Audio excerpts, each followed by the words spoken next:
Joyce Jacob ഒരു entrepreneur ആണ്. അതിനെക്കാട്ടിലുപരി she's a certified NLP practitioner. She's the founder of the company called Ideal Virtual Solutions. Ideal Virtual Solutionsല് അവര് കണ്ടന്റിന് വേണ്ടിയിട്ടുള്ള വിഷ്വൽസും create ചെയ്യുന്ന ഒരു ഓൺലൈൻ ഒരു ഡിജിറ്റൽ പ്ലാറ്റ്ഫോം ആണത്.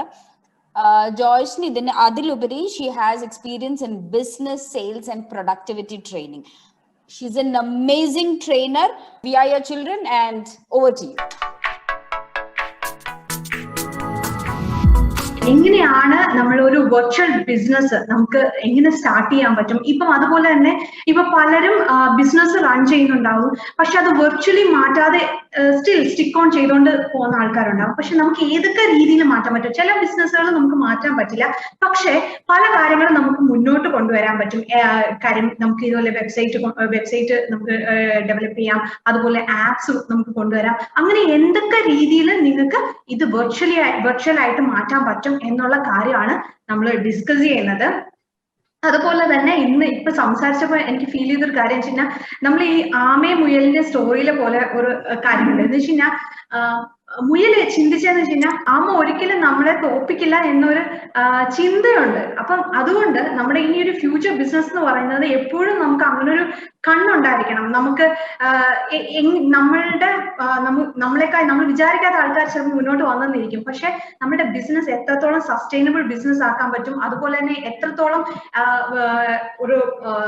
നമുക്ക് എത്രത്തോളം ഈ ടെക്നോളജി നമുക്ക് ഇതിനകത്ത് യൂസ് ചെയ്യാൻ പറ്റും, എന്നാൽ നമുക്ക് എത്രത്തോളം ഗ്രോത്ത് കൊണ്ടുവരാൻ പറ്റും, ഈ കാര്യങ്ങളായിരിക്കും ഞാൻ ഇതിനകത്ത് ഡിസ്കസ് ചെയ്യുന്നത്. പണ്ടത്തെ പോലെ അല്ല ബിസിനസ് ഇനി പോകാൻ പോകുന്നത്. അപ്പൊ നമുക്ക് എത്രത്തോളം ഒരു ഫ്യൂച്ചർ ഓൺടർപ്രണർ എങ്ങനെ ആയിരിക്കണം എന്നുള്ളത് നമ്മൾ ആദ്യം മനസ്സിലാക്കേണ്ടത്. സോ നമുക്ക് നമ്മുടെ ബിസിനസ് ഒരു പർപ്പസ്ഫുൾ ബിസിനസ് നമുക്ക് ക്രിയേറ്റ് ചെയ്യാൻ പറ്റിക്കഴിഞ്ഞു കഴിഞ്ഞാൽ നമുക്ക് ലോങ് റണ്ണില് നമുക്ക് പാഷനോട് കൂടി തന്നെ അതിന് വർക്ക് ചെയ്യാൻ പറ്റും. അപ്പൊ നമ്മളുടെ പർപ്പസുമായിട്ട് കണക്റ്റഡ് ആയിട്ടുള്ള ബിസിനസ് ആണെങ്കിൽ ഏറ്റവും നല്ലൊരു കാര്യമായിരിക്കും. പിന്നെ അത് കഴിഞ്ഞിട്ട് അത് മാത്രമല്ല, നമ്മൾ ഒരു ഹൈ വാല്യൂ പ്രൊവൈഡേഴ്സ് ആയിരിക്കണം. നമ്മൾക്ക് എത്രമാത്രം വാല്യൂ നമുക്ക് പ്രൊവൈഡ് ചെയ്യാൻ പറ്റുമോ നമുക്ക് അത്രത്തോളം വാല്യൂ അവർക്ക് പ്രൊവൈഡ് ചെയ്യാൻ പറ്റണം. ക്ലയൻസിനാണെങ്കിലും അവർക്ക് എന്ത് സൊല്യൂഷനും നമ്മളെ ഡിപ്പെൻഡ് ചെയ്യാൻ പറ്റണം. ആ രീതിയിൽ ഹൈ വാല്യൂ പ്രൊവൈഡേഴ്സ് ആയിരിക്കണം. അത് മാത്രമല്ല ഒരു സൊല്യൂഷൻ മേക്കർ ആയിരിക്കണം. ഒരു പ്രശ്നം ഉണ്ടായി, ഓക്കെ, എങ്ങനെ നമുക്ക് അതിനെ സോൾവ് ചെയ്യാൻ പറ്റും, അങ്ങനെ ഒരു ഹൈ വാല്യൂ പ്രൊവൈഡേഴ്സ് ആയിരിക്കണം ഇനി ഒരു ഫ്യൂച്ചർ ഓൺടർപ്രണേഴ്സ് എന്ന് പറയുന്നത്. അതുപോലെ തന്നെ ഹൈ ഇൻകം സ്കിൽസ് നമുക്ക് വേണ്ട ഒരു കാര്യമുണ്ട്. ഇപ്പൊ തന്നെ നമ്മൾ പഠിച്ചൊരു പാഠമാണ്, നമ്മൾ മാർക്കറ്റിംഗ്, സെയിൽസ്, ഇതൊക്കെ ശ്രദ്ധിക്കേണ്ട കാര്യമാണെന്ന് പറഞ്ഞു. അതുപോലെ ഹൈ ഇൻകം സ്കിൽസ് നമ്മൾ ഡെവലപ്പ് ചെയ്യണം. ഇൻ കേസ് നമ്മുടെ കയ്യിൽ ആ ഒരു സ്കിൽ ഇല്ല എന്നുണ്ടെങ്കിൽ അതിന് പറ്റിയ ആൾക്കാരെ നമ്മൾ ഹയർ ചെയ്യാൻ ശ്രദ്ധിക്കണം. എങ്കിൽ മാത്രമേ നമുക്ക് ഇനി ബിസിനസ് പിടിച്ചു നിൽക്കാൻ പറ്റത്തുള്ളൂ. അടുത്തതായിട്ട് വേണ്ടത് നെറ്റ്വർക്ക് ക്രിയേറ്റ് ചെയ്യാനുള്ളൊരു നമുക്ക് ഒരു നേച്ചർ ഉണ്ടായിരിക്കണം. നമുക്ക് ഇനിയെന്ന് വെച്ച് കഴിഞ്ഞാൽ നെറ്റ് വെൽത്ത് എന്ന് പറയുന്നത് നെറ്റ്വർക്കിംഗ് ആണ്. അപ്പൊ എത്രത്തോളം നമ്മൾ ഉണ്ടാക്കുന്ന പ്രോഡക്റ്റ് ആർക്കൊക്കെ സെല് ചെയ്യാൻ പറ്റും, അല്ലെങ്കിൽ നമ്മുടെ ഓഡിയൻസിനെ കണ്ടെത്തിയിട്ട് ആ രീതിയിൽ നെറ്റ്വർക്ക് ചെയ്യാനുള്ള ഒരു കഴിവ് നമ്മൾ ഉണ്ടാക്കിയെടുക്കണം. അത് മാത്രമല്ല, നമ്മുടെ ടീമിനെ എങ്ങനെ ബിൽഡ് ചെയ്യണമെന്ന് പറഞ്ഞു, എംപവറിങ് അതേഴ്സ്. എല്ലാവരും ബിസിനസ്സിൽ ഒരു പാർട്ടാണ് എന്ന് ചിന്തിക്കാൻ പറ്റണം. എന്ന് വെച്ചാൽ അവരെല്ലാവരും കൂടെ ചേർന്നിട്ടാണ് ആ ബിസിനസ് പോകുന്നത്. അപ്പൊ ഓരോരുത്തരെയും എംപവർ ചെയ്യാൻ നമ്മുടെ വാക്കുകൾ കൊണ്ട് അവർക്ക് ലോ എസ്റ്റീം ആണ് ഉണ്ടാവുന്നതെങ്കിൽ നമുക്ക് ഒരിക്കലും ബിസിനസ് ബിൽഡപ്പ് ചെയ്യാൻ പറ്റില്ല. സോ നമ്മുടെ വാക്കുകൾ എപ്പോഴും എംപവറിംഗ് ആയിരിക്കണം. അവരെ മുന്നോട്ട് കൊണ്ടുവരണം. അവരുടെ യുണീക്ക് ആയിട്ടുള്ള സ്കില്ലിനെ നമ്മൾ കണ്ടെത്തണം. അതിനനുസരിച്ച് അവർക്ക് അതിനുള്ള കാര്യങ്ങൾ നമ്മൾ കൊടുക്കണം. പിന്നെ വേറെ വേണ്ട ഒരു കാര്യം എന്ന് വെച്ച് കഴിഞ്ഞാൽ, ഇനി ബിസിനസ്സിൽ വേണ്ട ഒരു കാര്യം വെച്ചാൽ ട്രാൻസ്പെറൻസിയാണ്. പണ്ട് നമ്മളുടെ ഒരു സീക്രട്ട് കാര്യം ഉണ്ടെങ്കിൽ നമ്മൾ ആരോടും ഷെയർ ചെയ്യില്ല. പക്ഷെ ഇനി വർക്ക് ചെയ്യാൻ പോകുന്നതെന്ന് വെച്ച് കഴിഞ്ഞാൽ, എത്രത്തോളം നമ്മൾ ട്രാൻസ്പെറന്റ് ആണോ നമ്മുടെ ബിസിനസ്, അത്രത്തോളം ആളുകൾ നമ്മളിലോട്ട് അട്രാക്ട് ആയിക്കൊണ്ടിരിക്കും. It's completely different perspective. നമ്മൾ നേരത്തെ ചിന്തിച്ച പോലെ ആയിരിക്കില്ല ഇനി പോകുന്നതെന്ന് വെച്ച് കഴിഞ്ഞാൽ. അപ്പൊ ട്രാൻസ്പെറൻസി നമുക്ക് ക്രിയേറ്റ് ചെയ്യാൻ പറ്റണം. അപ്പൊ അത് മാത്രമല്ല, നമ്മുടെ ഫ്യൂച്ചർ ബിസിനസ്സിൽ ഒരു കാര്യം മനസ്സിലാക്കേണ്ടതെന്ന് വെച്ച് കഴിഞ്ഞാൽ, നേരത്തെ എന്ന് പറഞ്ഞാൽ നമുക്കിപ്പോ ഒരു ക്ലയന്റ് അല്ലെങ്കിൽ വേറെ കൺട്രിയിൽ പോയിട്ട് വേണം നമുക്ക് ഓരോ കാര്യങ്ങൾ പഠിക്കാനും അല്ലെങ്കിൽ അവരുമായിട്ട് മീറ്റ് ചെയ്യാനും ഒക്കെ പറ്റത്തുള്ളായിരുന്നു. പക്ഷെ ഇപ്പൊ ടെക്നോളജി വന്നത് കൊണ്ട് തന്നെ നമുക്കിപ്പം ഇതേപോലെ സൂം അങ്ങനെയുള്ള മീറ്റിംഗ് ഒക്കെ വന്നുകൊണ്ട് നമുക്ക് പല കൺട്രീസിലുള്ള ക്ലയൻസിനെ നമുക്ക് കാണാൻ പറ്റും, മീറ്റ് ചെയ്യാൻ പറ്റും. നമുക്ക് കൂടുതൽ എക്സ്പോഷർ കിട്ടുവാണ്. അപ്പൊ അത് മാക്സിമം നമ്മൾ യൂട്ടിലൈസ് ചെയ്യുക എന്നുള്ളതാണ്. എല്ലാ കൺട്രീസിലുള്ള ആൾക്കാർക്ക് നമുക്ക് മീറ്റ് ചെയ്യാം, നമ്മുടെ പ്രോഡക്റ്റ് അത്രത്തോളം. പക്ഷെ ഒരു കാര്യം നമ്മൾ ശ്രദ്ധിക്കേണ്ടത്, നമ്മുടെ പ്രോഡക്റ്റ് അല്ലെങ്കിൽ നമ്മൾ കൊടുക്കുന്ന സർവീസ് നമുക്ക് ആ രീതിയിൽ ചിന്തിക്കാൻ പറ്റുന്നുണ്ടോ എന്നുള്ളതാണ്. ഒരു ലോക്കൽ സെറ്റപ്പിൽ അല്ലെങ്കിൽ ലോക്കൽ ബിസിനസ്സിൽ നമ്മൾ നിൽക്കാതെ എത്രത്തോളം നമ്മൾ എൻലാർജ് ചെയ്ത് നമുക്ക് വലുതായിട്ട് ചിന്തിക്കാൻ പറ്റുന്നോ അത്രത്തോളം നമുക്ക് നമ്മളുടെ ക്ലയൻസിനെ നമുക്ക് കൂട്ടാനും അതുപോലെ നമ്മുടെ വാല്യൂ പ്രൊവൈഡ് ചെയ്യുന്നതും ഒക്കെ ഡിഫറെന്റ് രീതിയിൽ നമുക്ക് ചെയ്യാൻ പറ്റും. അതിനനുസരിച്ച് നമുക്ക് നമ്മുടെ ഗ്രോത്തും നമുക്ക് കൊണ്ടുവരാൻ പറ്റും. സോ അത് മാത്രമല്ല, ഇനിയുള്ള ലോകം പോകുന്നതെന്ന് വെച്ച് കഴിഞ്ഞാൽ വെർച്വൽ റിയാലിറ്റിയിലോട്ട് പോകുന്ന ഒരു ലോകമാണ് പോകുന്നത്. ഒരു 5 years ഒരു 10 years ഫ്യൂച്ചർ പറയുന്നത് വെച്ച് കഴിഞ്ഞാൽ വെർച്വൽ റിയാലിറ്റി പോകുന്നത് വെച്ച് കഴിഞ്ഞാൽ ഞാൻ ഇവിടെ ഇരുന്നിട്ട് എനിക്ക് അവിടെ എവിടെ പോകണമെന്ന് ആഗ്രഹിക്കുന്നു ആ സ്ഥലത്ത് അവിടെ പോയിരുന്ന് സംസാരിക്കാൻ പറ്റുന്ന ലെവലിലോട്ട് ലോകം വളർന്നുകൊണ്ടിരിക്കുക. അപ്പൊ നമ്മുടെ വിഷനും നമ്മുടെ മിഷനും ഒക്കെ ആ ലെവലിലോട്ട് നമ്മൾ ചേഞ്ച് ചെയ്ത് കൊണ്ടുവരണം. സോ ഇപ്പൊ തന്നെ പല ആൾക്കാരും പണ്ടത്തെ പോലെ വലിയൊരു ഓഫീസ് സ്പേസോ ഒന്നും എടുത്തിട്ടല്ല ഇപ്പൊ കാര്യങ്ങൾ ചെയ്യുന്നത്. പല കൺട്രീസിലും ആൾക്കാർ വെർച്വൽ ഓഫീസിലും അതുപോലെ കോവർക്കിംഗ് സ്പേസിലും ഒക്കെ വർക്ക് ചെയ്യാൻ തുടങ്ങിയിട്ടുണ്ട്. സോ ആ ലെവലിലോട്ട് ആളുകൾ ചേഞ്ച് ആയിട്ടുണ്ട്. സോ ആ രീതിയിൽ നമുക്ക് എന്തൊക്കെ കാര്യങ്ങൾ നമ്മൾക്ക് കൊണ്ടുവരാൻ പറ്റുമോ, നമ്മുടെ ബിസിനസ്സിൽ നമുക്ക് കൊണ്ടുവരാൻ പറ്റുമോ, ഏറ്റവും നമ്മുടെ കോസ്റ്റ് നമുക്ക് റെഡ്യൂസ് ചെയ്തുകൊണ്ട് എന്തൊക്കെ കാര്യങ്ങൾ നമുക്ക് ചെയ്യാൻ പറ്റും എന്നുള്ളത് നമ്മൾ ചിന്തിച്ചു തുടങ്ങാം. എന്തൊക്കെ കാര്യങ്ങൾ നമ്മുടെ ഇപ്പൊ തന്നെ നമുക്കറിയാം, നേരത്തെ നമുക്ക് ചിന്തിക്കാൻ പറ്റില്ല വീട്ടിലിരുന്ന് വർക്ക് ചെയ്യാന്നുള്ളത്. പക്ഷെ ഇപ്പൊ എന്ന് പറഞ്ഞു കഴിഞ്ഞാൽ അത് നോർമൽ ആയിട്ട് മാറി. കാര്യം നമുക്ക് വീട്ടിൽ ഇരുന്ന് തന്നെ എന്ത് കാര്യങ്ങളും നമുക്ക് ചെയ്യാൻ പറ്റും, നമുക്ക് ക്ലയൻസിനെ മീറ്റ് ചെയ്യാൻ പറ്റും, ഓഫീസിലെ കാര്യങ്ങൾ റൺ ചെയ്യാൻ പറ്റും. സോ ഇതെല്ലാം നമുക്ക് നേരത്തെ അങ്ങനെ ചിന്തിക്കാൻ പറ്റില്ല. പക്ഷെ നമ്മൾ ഈ 2021 നമുക്ക് അറിയാം ഇതൊക്കെ നമുക്ക് ചെയ്യാൻ പറ്റുന്ന ഒരു കാര്യമാണ്. അപ്പൊ എന്തൊക്കെ കാര്യങ്ങൾ നമുക്ക് ചെയ്യാൻ പറ്റും എന്നുള്ളത് ചിന്തിക്കുക. ഇനി ഞാൻ നമ്മൾ ഈ ഒരു ഓൺലൈൻ ബിസിനസ് സ്റ്റാർട്ട് ചെയ്യുന്നതിന് ഒരു 7 steps ബ്ലൂ പ്രിന്റ് ആണ് പറയാൻ പോകുന്നത്. അപ്പൊ അത് നിങ്ങൾക്ക് ചിന്തിക്കാം. ലൈക്ക് ഇപ്പൊ നിങ്ങൾ റൺ ചെയ്യുന്ന ബിസിനസ് അത് പ്രോഡക്റ്റ് ബിസിനസ് ആവാം, മേ ബി സർവീസ് ബിസിനസ് ആവാം. അപ്പൊ നിങ്ങൾ തന്നെ അവിടെ നിങ്ങളൊരു പേപ്പർ പെൻ ആൻഡ് പേപ്പർ ഒക്കെ ഉണ്ടെങ്കിൽ നിങ്ങൾ എഴുതുക നിങ്ങളുടെ ബിസിനസ് ഇപ്പം പ്രോഡക്റ്റ് ബേസ്ഡ് ബിസിനസ് ആണോ സർവീസ് ബേസ്ഡ് ബിസിനസ് ആണോ. അങ്ങനെ ആണെങ്കിൽ നിങ്ങൾക്ക് എന്ത് സർവീസ് നിങ്ങൾക്ക് പ്രൊവൈഡ് ചെയ്യാൻ പറ്റും. സർവീസ് ബേസ്ഡ് ബിസിനസ് ആണെങ്കിൽ നിങ്ങൾക്ക് എങ്ങനെ ഇത് വെർച്വൽ ആയിട്ട് മാറ്റാൻ പറ്റും. പ്രോഡക്റ്റ് ബേസ്ഡ് ബിസിനസ് ആണെങ്കിൽ നിങ്ങൾക്ക് എങ്ങനെ അല്ലെങ്കിൽ നമുക്ക് ഡിഫറെന്റ് കൺട്രീസിൽ നമുക്ക് കൊണ്ടുവരാൻ പറ്റും, അല്ലെങ്കിൽ അതൊരു ഡിജിറ്റൽ പ്രോഡക്റ്റ് ആക്കി മാറ്റാൻ പറ്റുമോ എന്നുള്ളത് നമ്മൾ ചിന്തിക്കാം. അപ്പൊ നിങ്ങളൊന്ന് ചാറ്റിൽ ഇടുക, നിങ്ങൾ പ്രോഡക്റ്റ് ബേസ്ഡ് ആണോ സർവീസ് ബേസ്ഡ് ആണോ എന്നുള്ളത് നിങ്ങൾ ചാറ്റിൽ ഇടുക. എന്നിട്ടൊന്ന് റീതിങ്ക് ചെയ്യുക. നിങ്ങൾക്കിപ്പം ഒരു സർവീസ്, ഫോർ എക്സാമ്പിൾ നിങ്ങളൊരു സർവീസ് ബേസ്ഡ് ബിസിനസ് ആണെങ്കിൽ അതിനെ എങ്ങനെ ഡിജിറ്റലൈസ് ചെയ്യാൻ പറ്റും, ഡിജിറ്റലൈസ് ചെയ്യുന്നതുകൊണ്ടുള്ള എന്ത് ബെനിഫിറ്റ് ആണെന്നുള്ളത് നെക്സ്റ്റ് സ്റ്റെപ്സിൽ വരുന്നുണ്ട്. അപ്പൊ അങ്ങനെ ചെയ്യുമ്പോഴത്തേക്ക് എന്തൊക്കെ കാര്യങ്ങൾ നമുക്ക് ചെയ്യാൻ പറ്റും, അപ്പൊ എങ്ങനെ നമ്മുടെ സർവീസിനെ നമുക്ക് ഡിജിറ്റലൈസ് ചെയ്യാൻ പറ്റും അതിനെ പറ്റി ചിന്തിക്കാം. Next, create A clear business model. നിങ്ങൾ ഒരു ക്ലിയർ ആയിട്ടുള്ള നിങ്ങൾ പ്രോഫിറ്റബിൾ ആയിട്ടുള്ള ബിസിനസ് മോഡൽ ആണോ തിങ്ക് ചെയ്യുന്നതെന്നുള്ളത് ആലോചിക്കാം. നിങ്ങളൊരു പ്രൊഡക്റ്റ് ആണ് സർവീസ് ആണ്, അത് എങ്ങനെ പ്രോഫിറ്റബിൾ ആയിട്ടുള്ള ഒരു ബിസിനസ് മോഡലാണ് അതിനെ പറ്റി ചിന്തിക്കുക. എന്തൊക്കെ കാര്യങ്ങൾ നിങ്ങൾക്ക് ചെയ്യാൻ പറ്റും, എത്ര പേരിലോട്ട് നിങ്ങൾ എത്തണം, അങ്ങനെയുള്ള കാര്യങ്ങളെ പറ്റി നിങ്ങൾ എന്നെ ഇപ്പൊ ചെയ്തില്ലെങ്കിലും ടൈം എടുത്തിട്ട് ചിന്തിക്കുക. കാര്യം ഇനി ഞാൻ വേൾഡ് വർക്ക് ചെയ്യാൻ പോകുന്നതെന്ന് വെച്ച് കഴിഞ്ഞാൽ നമ്മൾ കംപ്ലീറ്റ്ലി ടെക്നോളജി ബേസ്ഡ് ആയിട്ട്, അല്ലെങ്കിൽ നമുക്ക് ഈ ഒരു പ്ലാറ്റ്ഫോമിൽ ഇനി കൂടുതൽ നമ്മൾ ഇറങ്ങി ചെന്നാലേ പറ്റുള്ളൂ. അപ്പൊ എങ്ങനെ നമുക്ക് ഇതൊരു ബിസിനസ് മോഡലായിട്ട് വർക്ക് ചെയ്യാൻ പറ്റും അതിനെ പറ്റി ചിന്തിക്കാം. നെക്സ്റ്റ് നിങ്ങൾ ചെയ്യേണ്ട സ്റ്റെപ്പ് എന്ന് വെച്ച് കഴിഞ്ഞാൽ you have to create awareness. നമ്മുടെ പ്രോഡക്റ്റുകളെല്ലാം ചിലപ്പോൾ ഇന്നിപ്പം നിങ്ങളുടെ കയ്യിൽ തന്നെ ഇരിക്കുകയായിരിക്കും, അതിനെപ്പറ്റി അധികം അറിവ് വേറെ ആൾക്കാർക്ക് ഉണ്ടാകത്തില്ല. ചില കാര്യങ്ങൾ നമുക്ക് അറിയായിരിക്കും, പക്ഷെ ചില കാര്യങ്ങൾ നമ്മൾ പറഞ്ഞാലേ ആൾക്കാർക്ക് അറിയത്തുള്ളൂ. അപ്പൊ സോ അവയർനെസ് ജനറേറ്റ് ചെയ്യുക. ഞാൻ ചെയ്യുന്ന ബിസിനസ് ഇതാണ്. ഇപ്പൊ ഫോർ എക്സാമ്പിൾ ഞാൻ ചെയ്യുന്ന ബിസിനസ് എന്താണെന്ന് മറ്റുള്ളവർ അറിയുമ്പോഴായിരിക്കും അവർക്ക് കൂടുതൽ അട്രാക്ഷൻ ഉണ്ട്. ബിസിനസ്സുകാരെ ഹെൽപ്പ് ചെയ്യാൻ വേണ്ടി അവർക്ക് വേണ്ടി ക്രിയേറ്റീവ് ആയിട്ടുള്ള കണ്ടന്റ് റൈറ്റിംഗും അതുപോലെ ഡിസൈനിങ്ങും ഒക്കെ ഞങ്ങൾ ചെയ്തു കൊടുക്കുന്നത്. അപ്പൊ അങ്ങനെയുള്ള അവയർനെസ് പറയുമ്പോഴാണ് ആൾക്കാർക്ക് മനസ്സിലാവുന്നത്. അപ്പൊ നിങ്ങൾ എന്താണ് അല്ലെങ്കിൽ നിങ്ങൾ എന്തിലാണ് അറിയപ്പെടേണ്ടത് ആ കാര്യങ്ങളെ പറ്റി മറ്റുള്ളവരടുത്ത് പറയാൻ തുടങ്ങുക. നേരത്തെ നമ്മൾ അങ്ങനെ പറയാറില്ല, ഹൈഡ് ചെയ്ത് വെക്കും. പക്ഷെ ഇനിയുള്ള ബിസിനസ് എന്ന് പറഞ്ഞാൽ you have to create awareness. പിന്നെ നിങ്ങൾ ഇപ്പൊ എങ്ങനെയാണ് കസ്റ്റമറിനെ ഫൈൻഡ് ചെയ്യുന്നത്?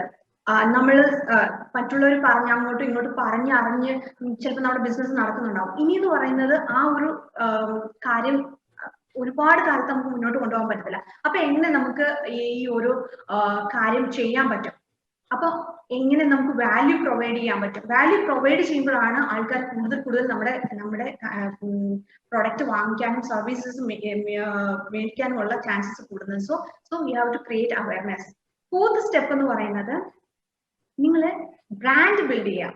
നിങ്ങളുടെ ബിസിനസ് എന്ന് പറയുന്നത് ഇപ്പൊ നിങ്ങൾ പേഴ്സണൽ ബ്രാൻഡ് ആയിരിക്കും. ഇപ്പൊ മെർസിഡീസ് ബെൻസ്, നിങ്ങൾ അതൊരു ബ്രാൻഡാണ്.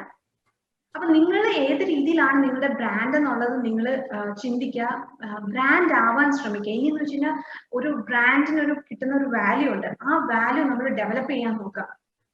പ്രത്യേകിച്ച് പേഴ്സണൽ ഇപ്പൊ കൂടുതലും ആൾക്കാർ നേരത്തെ എന്ന് വെച്ച് കഴിഞ്ഞാൽ നമ്മൾ ഇപ്പം ബിസിനസ്സിലാണെങ്കിൽ പേഴ്സണൽ ബ്രാൻഡിംഗ് എന്ന് പറയുന്നത് വളരെ കുറവായിരുന്നു. പക്ഷെ ഇനി ഫ്യൂച്ചറിൽ എന്ന് പറയുന്നത് പേഴ്സണൽ ബ്രാൻഡിംഗ് ഒരു ഇമ്പോർട്ടന്റ് ആയിട്ടുള്ള ഒരു കാര്യമായിട്ട് വരികയാണ്. സോ അപ്പൊ അതിന് എന്തൊക്കെ കാര്യങ്ങൾ ചെയ്യാൻ പറ്റും? നെക്സ്റ്റ് സ്റ്റെപ്പ് എന്ന് പറയുന്നത് സ്റ്റെപ്പ് 5 എന്ന് പറയുന്നത് നമ്മൾ ഓഡിയൻസിനെ ബിൽഡപ്പ് ചെയ്യാം. നമ്മളെ കേൾക്കുന്ന ഒരു ഓഡിയൻസിനെ നിങ്ങൾക്ക് ബിൽഡപ്പ് ചെയ്യാൻ പറ്റുമോ? നമ്മുടെ പ്രോഡക്റ്റും സർവീസസും നമുക്ക് ഷുവർ ആയിട്ട് ചെയ്യാൻ പറ്റും. അതിന് നമ്മൾ എന്ത് പ്ലാറ്റ്ഫോം യൂസ് ചെയ്യണം? കാരണം ഡിഫറെന്റ് പ്ലാറ്റ്ഫോംസ് ഉണ്ട്. സോഷ്യൽ മീഡിയയിൽ ഒരുപാട് പ്ലാറ്റ്ഫോംസ് ഉണ്ട്. ആ പ്ലാറ്റ്ഫോംസ് യൂസ് ചെയ്തുകൊണ്ട് യൂസ് ചെയ്യുന്നത് മാത്രമല്ല, നമ്മുടെ ടാർഗറ്റ് ഓഡിയൻസ് ആരാണ് എന്ന് നമ്മൾ കണ്ടെത്തുക. അപ്പൊ ആ ടാർഗറ്റ് ഓഡിയൻസിനെ കണ്ടെത്തിയിട്ട് നമുക്ക് വേണമെങ്കിൽ 2 സോഷ്യൽ മീഡിയ പ്ലാറ്റ്ഫോം, നമുക്ക് ഏത് വേണമെങ്കിലും യൂസ് ചെയ്യാൻ പറ്റും. അറ്റ്ലീസ്റ്റ് 2 സോഷ്യൽ മീഡിയ പ്ലാറ്റ്ഫോം എങ്കിലും യൂസ് ചെയ്തിട്ട് അതിനെ ഒന്ന് പവറപ്പ് ചെയ്യാം. സോ അതാണ് 5th സ്റ്റെപ്പ് എന്ന് പറയുന്നത്. അപ്പൊ അതൊന്നും നിങ്ങൾ ചെയ്യുന്നില്ല എന്നുണ്ടെങ്കിൽ, അല്ലെങ്കിൽ നിങ്ങൾ ബാക്കിലേക്ക് ഇതിന്റെ ഒന്നും ആവശ്യമില്ല എന്ന് നിങ്ങൾ ചിന്തിക്കുന്നുണ്ടെങ്കിൽ, പക്ഷെ ഇനിയെന്ന് പറയുന്നത് നമ്മൾ ഗൂഗിൾ സെർച്ച് ചെയ്ത് നോക്കിക്കഴിഞ്ഞു കഴിഞ്ഞാൽ നമ്മളുടെ പേരോ നമ്മളുടെ കമ്പനിയുടെ നെയിമോ ഇല്ലെങ്കിൽ അങ്ങനെ ഒരു കമ്പനി ഇല്ലെന്ന് വിചാരിക്കുന്ന കാലമാണ് വരാൻ പോകുന്നത്. അല്ലെങ്കിൽ ഇങ്ങനെ ഒരു സംഭവം ഇല്ലെന്ന് വിചാരിക്കുന്ന ഒരു കാലം വരാൻ പോവാണ്. അത് മാത്രമല്ല, നമ്മളുടെ ഇവിടെ ഇരുന്നിട്ട് നമ്മളൊരു കാര്യം ചെയ്യുന്നതിനെ, ഫോർ എക്സാമ്പിൾ നമ്മൾ ഇവിടെ ഇരുന്ന് നമ്മളുടെ ഒരു പ്രോഡക്റ്റ് അല്ലെങ്കിൽ നമ്മുടെ സർവീസിനെ പറ്റി നമ്മൾ യൂട്യൂബിലൂടെ പറയുന്നു. വേറെ കൺട്രീസിലുള്ള ആൾക്കാർ ചിലപ്പോൾ ഇത് കണ്ടിട്ട് ചിലപ്പോൾ നമ്മുടെ ഈ പ്രോഡക്റ്റ് വാങ്ങിയെന്ന് വരും. അപ്പൊ അത്രയും വലിയ രീതിയിലോട്ട് നമുക്ക് ചിന്തിക്കാൻ പറ്റണം.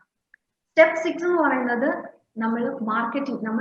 ഞാൻ പറഞ്ഞില്ലേ, നമ്മളിപ്പോ ടെക്നോളജി യൂസ് ചെയ്തു. അത് അദ്ദേഹം തന്നെ പറഞ്ഞു, മാർക്കറ്റിംഗ് പിന്നെ യൂസ് ചെയ്യാൻ പറ്റാത്തത് കൊണ്ട്, അല്ലെങ്കിൽ ആ സെയിൽസ് ചെയ്യാൻ പറ്റാത്തത്, അതൊരു വലിയൊരു പാളിച്ചയാണ്. നമുക്ക് എത്ര ടെക്നോളജി ഉണ്ടെന്ന് പറഞ്ഞാലും നമ്മുടെ മാർക്കറ്റിംഗും സെയിൽസും നമ്മൾ ഇമ്പോർട്ടന്റ് ആയിട്ടുള്ള കാര്യമാണ്. അപ്പൊ മാർക്കറ്റിംഗ് എങ്ങനെ ചെയ്യാൻ പറ്റും? ഒരു ബ്രാൻഡ് ബിൽഡപ്പ് ചെയ്യാൻ എന്തൊക്കെ കാര്യങ്ങൾ നമുക്ക് യൂസ് ചെയ്യാൻ പറ്റും? ഡിജിറ്റൽ മാർക്കറ്റിംഗ് ആണെങ്കിലും ഏത് രീതിയിലുള്ള മാർക്കറ്റിംഗ് ആണെങ്കിലും അത് നമ്മളുടെ ബിസിനസ്സുമായിട്ട് ഇൻകോർപ്പറേറ്റ് ചെയ്യാം. സെയിൽസ് ആണെങ്കിൽ എങ്ങനെ നമുക്കൊരു കസ്റ്റമറിനെ ഒരു എവർഗ്രീൻ ക്ലയൻസ് ആക്കി മാറ്റാൻ പറ്റും എന്ന് ചിന്തിക്കാം. കാരണം വെച്ചാൽ നമുക്കിപ്പോ ഒരുപാട് ഇപ്പൊ ആരോ പറഞ്ഞായിരുന്നു, ലൈക്ക് പിന്നെ എന്റെ കസ്റ്റമേഴ്സ് നഷ്ടപ്പെടുവോ എന്നൊക്കെ പേടിക്കുന്നുണ്ടെന്ന് പറയും. നമ്മൾ റിയൽ വാല്യൂ ആണ് കൊടുക്കുന്നതെങ്കിൽ ഷുവർ ആയിട്ടും നമ്മുടെ കസ്റ്റമേഴ്സ് നമുക്ക് നഷ്ടപ്പെടത്തില്ല. അവർ ഒരു എവർഗ്രീൻ ക്ലയൻസ് ആയിരിക്കും. കാര്യം വെച്ച് കഴിഞ്ഞാൽ മറ്റുള്ളവരിൽ നിന്ന് നമ്മൾ ഡിഫറെന്റ് ആയിട്ടുള്ള വാല്യൂ ആയിരിക്കും നമ്മൾ പ്രൊവൈഡ് ചെയ്യുന്നത്. അത് മാത്രമല്ല, നമ്മൾ എങ്ങനെയാണ് ഡിഫറെന്റ് ആയിട്ട് നിൽക്കുന്നത് എന്നുള്ള നമ്മുടെ USP നമ്മൾ ക്രിയേറ്റ് ചെയ്യണം.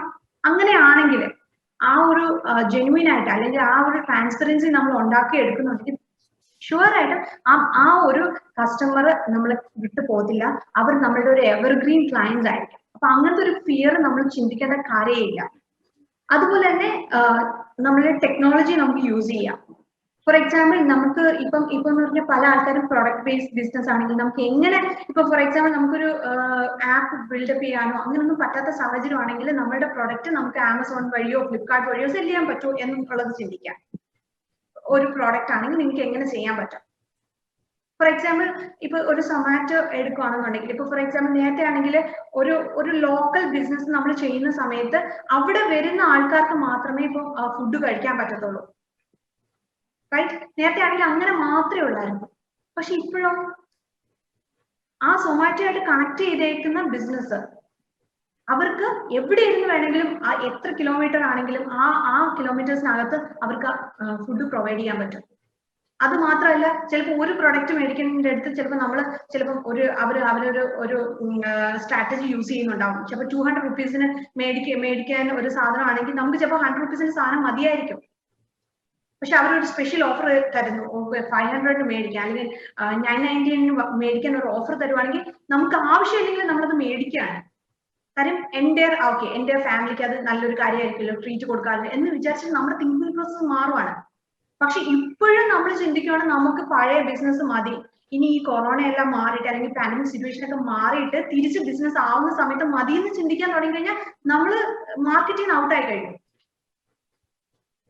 അപ്പം നമ്മൾ റീതിങ്ക് ചെയ്ത് തുടങ്ങാം, റീഇൻവെന്റ് ചെയ്യുക, നമ്മളെ തന്നെ റീഇൻവെന്റ് ചെയ്യുക, നമ്മൾ എങ്ങനെ ആയിത്തീരണം. അതുപോലെ തന്നെ നമ്മൾ വെബ്സൈറ്റ്, നമുക്ക് ആപ്സ്, എങ്ങനെ എന്തൊക്കെ കാര്യങ്ങൾ നമുക്ക് ഡെവലപ്പ് ചെയ്യാൻ പറ്റുമോ നമ്മളുമായിട്ട് കണക്റ്റഡ് ആയിട്ട്, അപ്പോൾ അങ്ങനെയുള്ള കാര്യങ്ങൾ നമ്മൾ സ്കെയിൽ ചെയ്യാൻ വേണ്ടി, നമ്മുടെ ബിസിനസ്സിനെ സ്കെയിലപ്പ് ചെയ്യാൻ വേണ്ടി യൂസ് ചെയ്യാം. അത് മാത്രമല്ല, നേരത്തെ ഒരു കാര്യം കൂടെ പറഞ്ഞു, നമ്മൾ എന്ത് ബിസിനസ് ചെയ്താലും ശരി നമ്മൾ ലോങ് ടേം തിങ്കിങ് ഉണ്ടായിരിക്കണം. എത്ര നാള് നമ്മുടെ ഈ ഒരു ബിസിനസ് എത്ര കാലം കൊണ്ടുപോകും, നമ്മൾ കാര്യം ചിലപ്പോൾ നമുക്ക് നമ്മുടെ ബിസിനസ് ഔട്ട്ഡേറ്റഡ് ആവാൻ ചാൻസ് ഉണ്ട്. അപ്പൊ നമ്മൾ സസ്റ്റൈനബിൾ ബിസിനസ് ആയിരിക്കത്തില്ല ചെയ്യുന്നത്. എത്ര കാലം നമ്മുടെ ബിസിനസ് പോകാൻ ചാൻസ് ഉണ്ട്, എങ്ങനെ നമുക്ക് ഇത് സസ്റ്റൈനബിൾ ആയിട്ടുള്ള ബിസിനസ് ആയിട്ട് റൺ ചെയ്യാൻ പറ്റും, ഇതിനെ പറ്റി തിങ്ക് ചെയ്യാം. ഇപ്പം നമുക്ക് മണി വേണം, മണി നൗ, അത് സാർ ഓൾറെഡി പറഞ്ഞു, മണി നൗ എന്നെ പറ്റി പറഞ്ഞു, മണി ലേറ്ററിനെ പറ്റി പറഞ്ഞു. സോ ഇപ്പൊ നമ്മൾ ചെയ്യുന്ന കാര്യങ്ങൾ എങ്ങനെ നമുക്ക് സസ്റ്റൈനബിൾ ആയിട്ടുള്ള ബിസിനസ് ആക്കാം, നമുക്ക് ഓൺലൈനിൽ കൊണ്ടുവരാം എന്നുള്ളതെല്ലാം നമ്മൾ ചിന്തിക്കാം. അതേപോലെ തന്നെ നമ്മൾ ഇത് എത്ര കാലം നമ്മൾ ഇത് കൊണ്ടുപോകാൻ പോകുന്നു, അല്ലെങ്കിൽ എന്തൊക്കെ ചേഞ്ചസ് നമുക്ക് ഇതിനകത്ത് വരുത്താൻ പറ്റും എന്നുള്ളത് ചിന്തിക്കാം. സെക്കൻഡറി, നമ്മൾ എന്ത് ഇമ്പാക്റ്റ് ആണ് ഈ ലോകത്തിന് കൊടുക്കാൻ പോകുന്നത്. നമ്മൾ എന്ത് ചെയ്യുന്ന കാര്യത്തിനും ഇനി ലോകത്ത് വർക്ക് ചെയ്യുന്നതെന്ന് വെച്ച് കഴിഞ്ഞാൽ ഇമ്പാക്ട് ഇമ്പോർട്ടന്റ് ആണ്.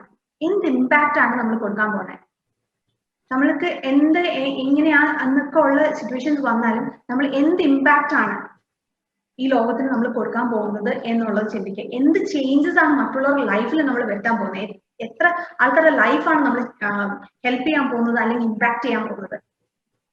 അതുപോലെ തന്നെ നമ്മളിപ്പോ എന്ത് ചെയ്യുന്ന ഒരു ബിസിനസ് ആണെങ്കിലും നമുക്കൊരു ജനറേഷണൽ ആയിട്ടുള്ള വെൽത്ത് ക്രിയേറ്റ് ചെയ്യാൻ പറ്റുന്ന കാര്യങ്ങളിലാണോ നമ്മൾ വർക്ക് ചെയ്യുന്നത് എന്നുള്ളത് ചിന്തിക്കുക. ഫോർ എക്സാമ്പിൾ, നിങ്ങൾ യൂട്യൂബിൽ ഒരു വീഡിയോ ഇട്ടു, നിങ്ങൾക്ക് അതിനകത്ത് നമ്മൾ വിചാരിക്കും യൂട്യൂബിൽ ഒരു വീഡിയോ ഇടുന്നത് ഈസിയാണ്, പക്ഷെ അല്ല, അതിന് ഒരുപാട് ടൈം ആൻഡ് എഫേർട്ട് ഉണ്ട്. പക്ഷെ നിങ്ങൾ കണ്ടിന്യൂസ് ആയിട്ട് കൺസിസ്റ്റന്റ് ആയിട്ട് ചെയ്യുന്ന ഒരു കാര്യമാണെന്നുണ്ടെങ്കിൽ നിങ്ങൾക്ക് അതിനകത്തുനിന്ന് ഇൻകം ജനറേറ്റ് ചെയ്യാൻ പറ്റും.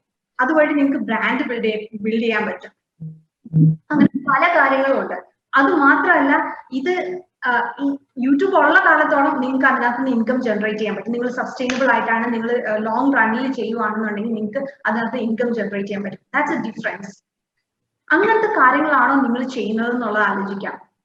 അത് മാത്രമല്ല, നമ്മൾ അങ്ങനെ ഒരു തിങ്കിങ് പ്രോസസ്സ് നമുക്ക് വരുമ്പോഴത്തേക്കും, കംപ്ലീറ്റ്ലി നമ്മൾ തിങ്കിങ് പ്രോസസ്സ് വരുമ്പോഴത്തേക്കും, ഫോർ എക്സാമ്പിൾ പറയാം, നമ്മൾ വിചാരിക്കും നമ്മൾ ഈ ലോകത്തുള്ള എല്ലാവർക്കും നമ്മളിപ്പോ ഒരു 1 crore വെച്ചിട്ട് കൊടുക്കുകയാണെന്നുണ്ടെങ്കിൽ എല്ലാവരുടെയും ദാരിദ്ര്യവും എല്ലാവരുടെയും പ്രശ്നങ്ങളും മാറും നമ്മൾ ചിന്തിക്കും. പക്ഷെ ഞാൻ ശരിക്കും പറഞ്ഞു കഴിഞ്ഞാൽ ഈ 97% ഓഫ് ആൾക്കാർക്കും ഇങ്ങനെ കൊടുത്തു കഴിഞ്ഞാലും കുറച്ച് നാൾ കഴിയുമ്പോഴത്തേക്ക് ഈ വെൽത്ത് ഉണ്ടാക്കുന്ന 3% ഓഫ് ആൾക്കാരുടെ കയ്യിലോട്ട് ഈ വെൽത്ത് തിരിച്ചു വരും എന്നുള്ളതാണ് ശരിക്കുമുള്ള കാര്യം. അപ്പൊ എന്താ കാര്യം എന്ന് വെച്ചാൽ അവരുടെ മൈൻഡ് സെറ്റിലും അവരുടെ സ്ട്രാറ്റജിയിലും അവരുടെ എല്ലാ കാര്യങ്ങളിലും ആ ഒരു വ്യത്യാസമുണ്ട്. അതുകൊണ്ടാണ്. അപ്പൊ നിങ്ങളെ ഈ ഒരു സാഹചര്യത്തെ എങ്ങനെ നമ്മൾ മുന്നോട്ട് കൊണ്ടുപോകുന്നു, എങ്ങനെ നമ്മൾ എടുക്കുന്നു എന്നുള്ളതാണ്. ഒന്നുകിൽ നമുക്ക് സാഡ് ആയിട്ട് അല്ലെങ്കിൽ വിഷമിച്ചൊക്കെ ഇരിക്കാം, അല്ല നമുക്ക് ഈ ഒരു ഓബ്സ്റ്റക്കിളിനെ എങ്ങനെ ഓവർകം ചെയ്യാൻ പറ്റും എന്നുള്ളത് ചിന്തിക്കാൻ പല വഴികൾ നമുക്ക് കണ്ടെത്താം. നേരത്തെ നമ്മൾ ഓബ്സ്റ്റക്കിൾ ഓവർകം ചെയ്യുന്നത് ലൈവായിട്ട് നമ്മൾ വിപിൻ സാറിന്റെ സെഷനിൽ കണ്ടു. ലൈക്ക് എങ്ങനെ ഓബ്സ്റ്റക്കിൾസ് ഒന്ന് വരുമ്പോൾ അടുത്തത് എങ്ങനെ ചെയ്യാം. ഒരു ഓൺട്രപ്രനറിന് വേണ്ട ഏറ്റവും വലിയൊരു കാര്യമാണ് ഈ ഒരു മൈൻഡ് സെറ്റ്. നമുക്ക് എങ്ങനെ പ്രശ്നങ്ങൾ ഉണ്ടായാലും നമുക്ക് എങ്ങനെ ക്വിക്കായിട്ട് അതിനകത്ത് നിന്ന് ഓവർകം ചെയ്യാൻ പറ്റും. സോ അത് മാത്രമല്ല, ഇനിയെന്ന് പറയുന്നത് ഒരു മൾട്ടിപ്പിൾ സോഴ്സസ് ഓഫ് ഇൻകം നമ്മൾ ജനറേറ്റ് ചെയ്യാനുള്ള ഒരു മൈൻഡ് സെറ്റ് നമ്മൾ ക്രിയേറ്റ് ചെയ്യണം. ഒരു സിംഗിൾ സോഴ്സിൽ നിന്ന് ഇൻകം ജനറേറ്റ് ചെയ്യുന്നുള്ള ഒരു കൺസെപ്റ്റ് ചേഞ്ച് ചെയ്തിട്ട് ലൈക്ക് നമുക്ക് എങ്ങനെ മൾട്ടിപ്പിൾ സോഴ്സ് ഓഫ് ഇൻകം നമുക്ക് ജനറേറ്റ് ചെയ്യാൻ പറ്റും എന്നുള്ളൊരു തോട്ട് പ്രോസസ്സിലോട്ട് വരിക. എന്ന് വെച്ചാൽ ഒരു ടേബിളിന് ഒരു കാലം ഉണ്ടെങ്കിൽ നമുക്ക് ഇന്നത്തെ കാലത്ത് പിടിച്ചിരിക്കാൻ പറ്റില്ല. അപ്പൊ നമുക്ക് 4 സോഴ്സസ് ഓഫ് ഇൻകം, ചിലപ്പോൾ കുറച്ചുള്ളായിരിക്കും, കൂടുതലായിരിക്കും, ഡിഫറെന്റ് ആയിരിക്കും. ബട്ട് എങ്ങനെ നമുക്ക് ഈ ഡിഫറെന്റ് സോഴ്സിൽ നിന്ന് നമുക്ക് ഇൻകം ജനറേറ്റ് ചെയ്യാൻ പറ്റും എന്നുള്ളൊരു തിങ്കിങ് പ്രോസസ്സ് നമ്മൾ കൊണ്ടുവരിക. അത് മാത്രമല്ല, നമ്മുടെ ടൈമിനെ മൾട്ടിപ്പിൾ ചെയ്ത് എങ്ങനെ നമുക്ക് ഒരു ബിസിനസ് റൺ ചെയ്യാൻ പറ്റും. ലൈക്ക് മൾട്ടിപ്പിൾ ടൈം എന്ന് പറയുന്നത് എന്ന് വെച്ചാൽ നമ്മൾ ഒരു ഡിജിറ്റൽ പ്രോഡക്റ്റ് ആണ് നമ്മൾ ഉണ്ടാക്കുന്നുണ്ടെങ്കിൽ വാട്ട് വിൽ ഹാപ്പൻ, നമ്മൾ ഉറങ്ങിക്കിടന്നാലും അതിനകത്ത് നമുക്ക് ആര് പർച്ചേസ് ചെയ്യുന്നോ നമുക്ക് ഇൻകം ജനറേറ്റ് ചെയ്യാൻ പറ്റും. ഇനി ഒരു ബിസിനസ് മോഡൽ അങ്ങനെ ആ രീതിയിലായിരിക്കും വർക്ക് ചെയ്യാൻ പറ്റില്ല. അപ്പൊ നിങ്ങളുടെ ഇവിടെ പല ആൾക്കാരുണ്ട്, പല രീതിയിലുള്ള ബിസിനസ് ചെയ്യുന്ന ആൾക്കാരുണ്ട്. സോ നിങ്ങളുടെ ബിസിനസ്സുമായിട്ട് ഇത് കണക്ട് ചെയ്യാം. ഇപ്പൊ സൂപ്പർ ചെയ്യുന്ന ആൾക്കാരാണെന്ന് പറഞ്ഞു, അങ്ങനെ ചെയ്യും, പല രീതിയിലുണ്ട്. അപ്പൊ എങ്ങനെ അതിനെ ഡിജിറ്റലൈസ് ചെയ്യാൻ പറ്റും, എങ്ങനെ നമുക്ക് ഇൻകം ജനറേറ്റ് ചെയ്യാൻ പറ്റും എന്നുള്ളത് നമ്മൾ നമ്മളുടെ ലോങ് ടേം തിങ്കിങ്ങിലോട്ട് കൊണ്ടുവരാം. അത് മാത്രമല്ല, നമ്മൾ you have to reinvent yourself. നമുക്ക് വേണ്ട ഇമ്പോർട്ടന്റ് ആയിട്ടുള്ള കാര്യം, വെരി വെരി വെരി ഇമ്പോർട്ടന്റ്, നമ്മൾ ലിസൺ ചെയ്യുക. ലോകത്തിന് എന്താ വേണ്ടതെന്ന് ലിസൺ ചെയ്യുക. നിങ്ങളൊരു പ്രോഡക്റ്റോ സർവീസോ ഉണ്ടാക്കാൻ ലോകത്തിന് എന്താ, എനിക്ക് എന്താ വേണ്ടതെന്നുള്ളതല്ല, അല്ലെങ്കിൽ എന്റെ ഫാമിലിക്ക് എന്താ വേണ്ടത്, ബി എ ലിസണർ. ആൾക്കാർക്ക് എന്താണ് ആവശ്യം ഒബ്സർവ് ചെയ്യുക. ഒബ്സർവിങ് മൈൻഡ് എന്ന് പറഞ്ഞാൽ ഡിഫറെന്റ് ഫ്രം അതേഴ്സ്.